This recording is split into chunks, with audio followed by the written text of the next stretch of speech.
ওই তো আমাদের নিচেতলা উপরতলা কর্মীরা আমাদের কোনো গুরুত্ব দেয় না। আমাদেরকে আমরা যদি কিছু অভিযোগ জানাতে যাই বলছি যে আমরা কিছু জানি না, তোমরা যা ভালো মন্দ বোঝো করোগা। এই নিয়ে আমরা আজকে দীর্ঘদিন ধরে বিজেপি করছিলাম। বিজেপি ছেড়ে আজকে আমরা মমতা ব্যানার্জি অভিষেকের হাত ধরে আমরা আজকে টিএমসিতে জয়েন ঠিক হঠাৎ এই যোগদানের কারণ কি? হঠাৎ এই যোগদানের কারণ কি, আমরা যখন এই কর্মীরা যখন ওরা যখন আসছে ভোটের সময় চলে আসছে দিয়ে বলছে যে আমাদের নিচে থাকা কর্মীকে উত্তাপ করে দিচ্ছে যে ভোট করাতে হবে, আমরা ভোট করিয়ে দিচ্ছি তাদের কথা মতো। যখন ভোট পেরিয়ে গেছে আর কারো দেখা নাই। কার বিরুদ্ধে অভিযোগ করছে? অভিযোগটা কার বিরুদ্ধে?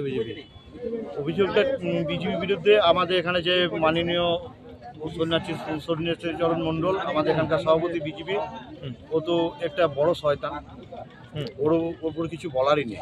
উনি তো জেলা সভাপতি আছে। হ্যাঁ, জেলা সভাপতি আছে, ওই তো আমাদের বড় শয়তান। ওই তো এখানকার নানু বিধানসভার দল ভাঙা বা আমাদের সংগঠন ভাঙার মূল কারণ হচ্ছে অষ্টম দল।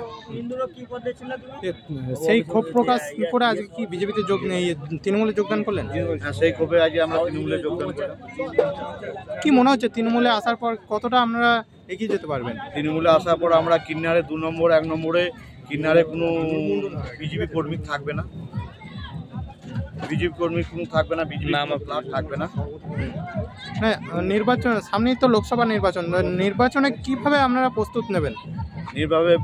নির্বাচনে মমতা ব্যানার্জি যা উন্নয়ন বাড়িতে বাড়িতে পৌঁছে দিচ্ছে, আর টিএমসি সরকারের যে লোক নেতারা আছে তারা তো সবসময় বাড়িতে মানুষের সঙ্গে ফ্রেন্ডলিভাবে যোগাযোগ রাখে, মানুষের সঙ্গে চলে, ভোটার কোনো অসুবিধে নেই।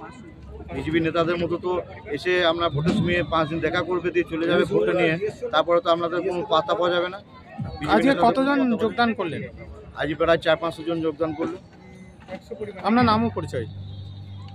আপনার নামও পরিচয়? আমার নাম বুদ্ধদেব ঘোষ, বাড়ি ঘুমাই। আগে আপনি কোন পদে ছিলেন বিজেপির? ওবিসি মোর্চার জিএস ছিলাম। বর্তমানে বিধানসভার 21 ভোটে আমি একটা ভালো জায়গায় ছিলাম, ক্যাশিয়ার ওই জায়গাটা ছিলাম। বর্তমানে তাহলে আজ থেকে তৃণমূলে যোগদান? আজ থেকে আমি তৃণমূল কর্মী। হ্যাঁ, তৃণমূল কর্মী।